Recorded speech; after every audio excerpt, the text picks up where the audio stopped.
as expected, na kontrolado ng executive, but wag sumuko dahil pagdating sa judiciary, magtiwala tayo sa justice system. Pero base dun sa mga initial statements ni VP Sara, pwede ba ikaw as a lawyer, you think you can consider that as an assassination plot against the president?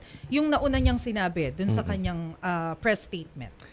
That is for the courts to decide, pero ako, I go with the argument of Senator Bato that what she gave what were conditional threats. If that, then. Paano kumbaga, pag may nangyari sa akin, ito po, maanghang na salita, kunyari, pag may nangyari sa akin, papatayin ko to. Pangit, pakinggan. Hindi po maganda, sa totoo lang. Pero hindi threat yun. Kasi may kondisyon eh. Kung patayin mo ko, papatayin kita. Parang ganoon. Oo. Okay. Ano pong difference ng conditional threat na sinasabi po ninyo and grave threat? O siyempre, ang grave threat is talagang papatayin kita. Tapos. No? Ngayon na yun, ibig sabihin gagawin ko na. Eh yung conditional threat, kapag nangyari ito, gagawin ko. Ibig sabihin, wala pa akong planong gawin.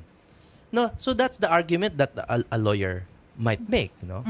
Again, wag niyo sana akong iipit dyan. Marami akong sarili kong problema. Pero opinion ko yon na it's conditional. Ang sana po, maintindihan ng tao, syempre sa preliminary investigation, mababa ang quantum of evidence. Probable cause lang hinahanap eh. So, palagay ko, talagang tatawid yan. Pero pagdating sa korte, walang guilt beyond reasonable doubt.